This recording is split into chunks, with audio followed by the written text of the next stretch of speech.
Zviri sei muri yeZimbabwe, ndini wenyu Sanuka, ndadzoka zvakare neimwe episode manyama apo ndina German King. Zviri sei munin'ina wangu? Safe mdara. Anditi kaiwa ndafara kuona pa Behind the Music with Sanuka and mufaro chete. Ndofunga takangoudza kuti aiwa tichafanira kuti tizombosangana chingoita ka interview tichingotaura zvedu kuti muri yeZimbabwe igoziva kuti German King ndiani. So ungada kutiudza here kuti nekuudza muri yeZimbabwe kuti German King ndiani? German King anoitwa Panashe Chando. Panashe Chando. Chimuinda. Panashe Chando. Munotonhorwa this time. Pakashata. Aiwa tinotozoona kuti ndatopita kubomerera so pawasvika ndikati pane zviri kuitika ndisi kutoziva kuti aiwa Chando chasvikira. Pfekai maflesi. Anditi kaiwa ndichato hapana ane bachera. Okay aiwa but zvisinei aiwa zvebhachi ndichapfeka zvangu because ndiri kufara mufaro wakanyanyisa zvekutoti ndiri kuita kakudzirwa nekakupindwa neChando zvakare. Saka zvisinei ndikada kuziva kuti nhau dzemusic idzi makazitanga rini nhau dzemusic idzi? Ndakatanga kudhara nematables. Nematables. Mungandiudza. Takatanga tiri muklasi. Okay. Tiri muklasi tairova matables even kana mabhebha aingoungana tichingobatsirana. Okay. Oti maitorova marimba pamatable. Inda irova music. Okay. Nemusikanzo yekudhurawa vanhu. Alright. Okay. Mamusinganyori futi nematoireti ere? Variko vainyora, isusu tainyora mapepa. Because pamataura nekudhurawa because ndiri samanyika kai. Ndoda kuti ndinyase kutaura chaizvo. Handimwe here imi? Hatisuba. Aiwa ngechiso chandiri kuona apa kana ndotonyasa kuona kuti ndimi. Aiwa isusu tai mafreestyle tairova mafreestyle muklasi maiziya but ndisingarekodi zvangu madezi achiwa. Okay. Plus nemusikanzo yekunyora vanhu mapepa then to vanhu vongonakidzwa nemapepa aya maiziya.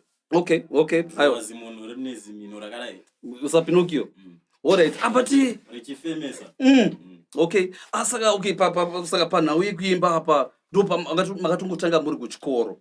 Okay, saka kuzopinda mustudio pamakazotanga kupindawo mustudio manje kurekoda your professional song yamakati apa ndakarova song zvanga zviri zvegore ripi? Tisati tanyatsokurekodha zvedu tiri kuZim maiziya. But taimboita tichimboenda pane Mamtare. Okay. Kunzi kuStarlight. Starlight Records ndowaziva. Starlight. So taingoenda chingonojoina nerimwe team tichikurova mafreestyle because ziziva mageto taingodi obvious. Kurova machi. Freestyle obvious nemangoma obvious. Aiwa saka makatanga mane nguva mapinda muindustry. Kuchikoro. Takatangira kuchikoro. Ende ndakakuona ika pa medley Mauto Rhythm mukapopota mukapedzera zvekutoti kana vamwe so ndofunga vakasara vachingoti mfeso uyu abva azongotora light yese. Ndaitoda zvekutotuka kupopota chete. Tuka munhu wese. Yei, tuka nerhythm racho. Saka zvekuimba izvi makainspire nani? Inini alright ndonzi German King. Kana kuti King wemalove. King wemalove. Ndingangoti pakuti King wemalove kudhara kwangu ndaiterera Budonox. Ndanda kufunga kuti maiterera Dr. Love. Zvekukliniki mukatanga kuimvera kana Jackson racho ndaitorikwata. Okay. So Budonox ndio wandainyanyotevera. Budonox zviri tricky kuti nditaure kuti zvakandipinda sei pana Budonox. But music yangu even kuside kwamabvisa ake ndosiya ndauraya. Okay. Saka ndo vanhu vakakuinspire vamatoti tongoti ndiko kuside ikoko but variko. But pane ma-artist here, ma-big artist emuZimbabwe vekuti maingoti mukateererawo machunhu ake maitongoti uyu anorova mangoma uyu ndingadawo kurova semarovero anoita. Ana Dembo. Okay, but imi musambo wamunorova ndoupi imi? Amurovi dhanzo here imi? Indorova dhanzo but kwese ndokwana even kana kwana macheso ndorova even kana kandirovera kana gitare panapa ndogona kubata nzira yemawedzi amacheso. Okay. Aiwa, muri yeZimbabwe ndofunga muri kuzvinzwira zviri kutaurwa naGerman King pano. Saka mukoma German King, muri yeZimbabwe ingada kungoziva kuti angawa ma-struggles akaita sei amuri kusangana nawo sema-upcoming artist, because I believe kuti netalent yamunayo by now, so kubva pamatanga munofanira kunga magozivikana, but pane zviri kuita kakudrega kuzivikana kwenyu. Zvingawa zvipi zviri kukuvhiringidzai in your journey yemusic iyi? Pajeni yangu ndakarohwa nemadzikirira, ziva madzikirira anokutsikirira ega zvokuti hamumbofi makasimuka. Plazi kamwe kaproblemu inyaya yeusimbe. Usimbe usatoda kushanda che toti tida kuenda mangoma ka pane kamwe okay. Munobva mangozvinetera, but manje kuzoona kana next week. Ndiri kuzviona, ende vane uchenjeri vanobva vataura kuti hanzi procrastination imbavha yenguva. Saka obvious ukangoerekana wangoti handichazozviita, unenge watovhiringidza zvinhu. Chinhu ndechekutoita ipapo. Okay, ndikada kuziva futi muri yeZimbabwe ichikuonai kuti maworks enyu imimi anowanikwa papi? PaYouTube here, paSpotify here, anowanikwa papi? Maworks tautokanda paYouTube zvamanje even kana Facebook iriko. Unongonotsvaga German King. Saka mutori nepage renyu muri yeZimbabwe ndofunga muri kuzvinzwira. Koma German King vatori nepage ravo paFacebook uyezve vane YouTube channel, right? Saka kana muchida kunzwa music yavo, maworks avo, munongoenda paYouTube mongofollowa, mongosubscribe, mokomenda muchinzwa maworks avo, and please we would want you to support him because this guy is really talented and anodeserve nzeve dzenyu. Saka musaomere nenzeve. Please musawamere nenzeve. But aiwa kamusati maenda ndodoziva kuti top 5 yenyu yemaartist ekuZimbabwe ndeapi? Munoti vanopedza masports vanokugonera zvekudaro? Ndine top 4. Mune top 4?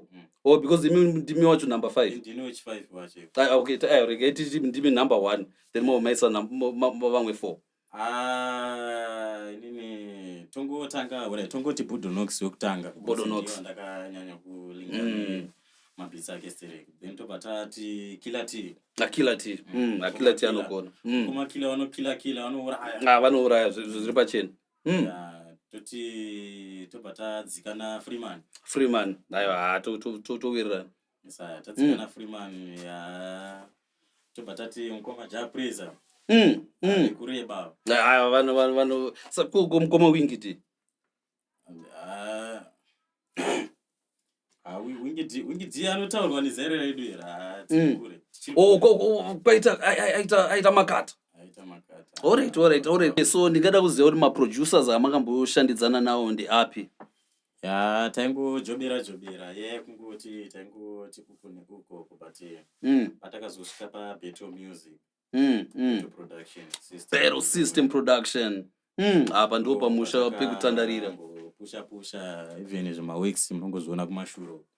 Ndofunga ndakaona masongs amakaita naBettle akati one day, and Bettle anobata zvekuti ndo producer manyama Outer Cry Fontaine. And ndingada kuziva tichizoda kupedzisa zvedu, angava mashoko api ekukurudzira amungada kuudza ma-upcoming artist, because zvingada pane vari kuda kutangawo nhau yemusic, but anenge achifunga manje kuti zvemusic zvinozobhadhara here izvi, zvingazobuda here? Ndeapi mashoko ekukurudzira amungada kupa ma-upcoming artists out there? Ma-upcoming tichangotiwombijana but patotaura ndepekuti rambai makapusha maworks because pamberi apa muzozive zvinoitika. Zvinogona kungoputika. Unodona. Okay. Zvikaputika ilike. Unogona kungodona because pane zvimwe zvokushingirira zviya kuti upenyu kushingirira udiwewo. Saka iwo pane tarenda rako unongopa unoti apa ndepe madances. Okay. Kusheka chichi ameno zvinotaurwa nengoma zvakafanana nesusu haisusu tofira imomo. Okay, anditika yave Shaolin todi tutambira imomo. Okay, aiwa ndofunga manzwi makukutu mburi yeZimbabwe mazvinzwira German King vachitaura ende ndataura kama social handles awo munofana kuvatera pa Facebook page rawo mongo like mongo follow pa YouTube waripo zvakare and ndingati obvious tiri kukumbirawo malines kamamborowa freestyles 2 minutes zvayo mongorowa yenyu 4 lines ngoratidza mhuri yeZimbabwe kuti aiwa munacho chipo yakabakare inenge rutora freestyle ripo rinoti pakutoda vanotambisa chiuno vane bhodhi inoshekera chivuno anozunza richisheka riri kono asingakwate skiri yemukonyo aribatike rinenge richikwata zvichingonzi ayo ndofunga mhuri yeZimbabwe inofana kuzotsvaga record because iyi song yamakatorekoda yakai ai song full song toti nguva ndoyaita shoma anditika aiwa mhuri yeZimbabwe tinokutendai nekuti joina pachirongwa chedu Behind the Music with Sanuka. So ndinotenda German King makarora here andakarora ndotodiwa padeni okay ayo saka mhuri yeZimbabwe tinokutendai chose nekujoina kwamaita pachirongwa chino and rambai muchingoti follower muchingosupporta muchingosubscriber and with this tongoti we signing out. Peace.